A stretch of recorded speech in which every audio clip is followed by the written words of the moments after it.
Let's keep the focus and momentum with earnings. Justdial has posted a steady set of numbers for the June quarter, with sales seeing a jump of 5%.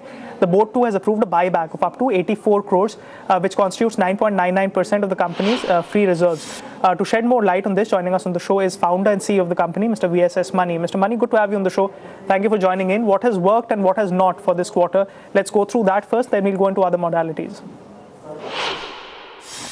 So the highlights of the quarter is 33% growth in traffic, which is phenomenal for the kind of base that we had.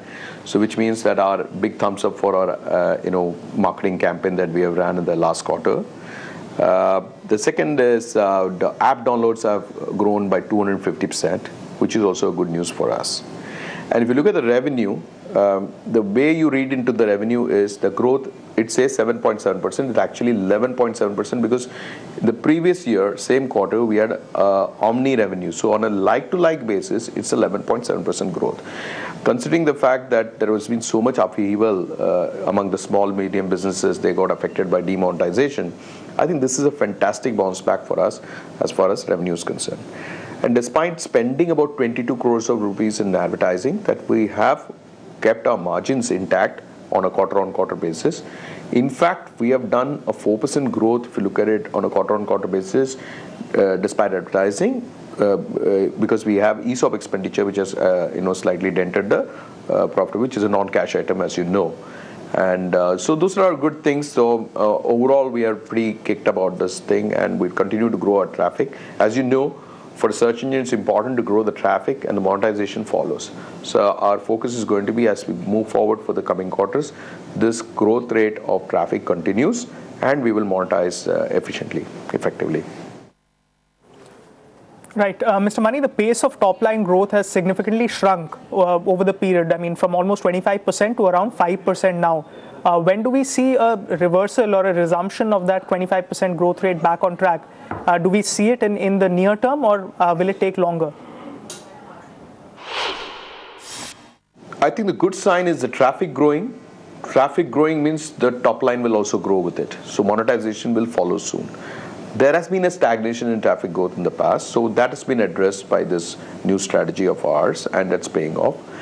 And also, if you see, there was certain unrealistic market environment and ecosystem where almost 70,000 crores worth of capital dumping has happened in the internet space, a lot of disruptions. Those things have now mellowed down. There's not much of VC investments. There is, pretty much, it's become sober now. So that's a great environment for us to really bounce back in our growth. I think we are very happy that now at least level playing, and it's much more fun to do business. Right, Mr. Mani, how have paid listings panned out, and what's the outlook on that on that category? So we look at the paid campaigns. They have, although from a quarter-on-quarter basis, they have remained constant, because this quarter there was this conscious effort to increase the ticket size. So we said, look, there are top 100 paying keywords where we monetize close to 67 to 70% of our revenue. We said there is ample scope in these keywords to have a price increase, which was not followed, at least the price increase in terms of minimum benchmark price and stuff like that. We have successfully executed that, and that's helped us grow the revenue. And the next quarter onwards, you'll see a growth both in the ticket size, as well as you would see the number of businesses paying us as well.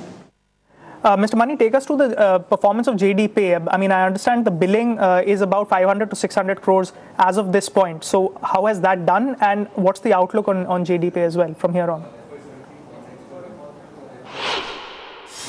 So JD Pay is doing actually very well. We have got a huge customer satisfaction there, but our billing is just about 500, 600 crores per annum right now, because we have not pushed it. But the product per se has a potential to grow 20, 30x, which at the appropriate time we will push it with our vendors. It's a very push from the vendor type of thing, and also you'll see consumers also preferring to pay through JD Pay. Can you update us on the buyback as well? You will not be tendering. I mean, it will be from the open market. So what's the reason behind the same past experience? I think last time when we did tender buyback, it wasn't very well appreciated, and now considering the share prices at which they are, we feel that it's better to buy back from the open market. and that way you will be able to deliver better shareholder value, and that's why we've chosen to do open market. And there are two ways to do open market. One is with shareholders approval and without shareholders. So without, it's about 10% of the net worth of the company, and then with shareholders you can do 15%. We thought it's better to do a 10% right now and get done with it. I mean, we would have distributed the money as dividend otherwise, so we thought this is a bit more efficient and better way to do it. Right, Mr. Mani, so the buyback announcement is at the lower end of the street's estimates. I mean, that they were expecting a buyback anywhere between 10 to 25% of the equity. Do you see any sentimental impact of the same on the stock price? No, not really. Actually, we don't look at it that way. We are not so focused on the share price as such. See, what we are looking at running the business efficiently. There was a way to utilize the cash. We decided that instead of giving dividends, buyback would be better. And at current market prices, we can acquire about 3%, approximately about 3% of the equity, which is pretty good. I mean, the existing shareholders will have 3% more of what they own. So that's a far rewarding thing. All right, Mr. Mani, we're going to leave it at that. But thank you so much for joining in and explaining to us the modalities of the quarter gone by, the financials, and of course the outlook in terms of a business perspective. M&M Finance, let's put the focus on that as well. The company has posted a subdued set of numbers.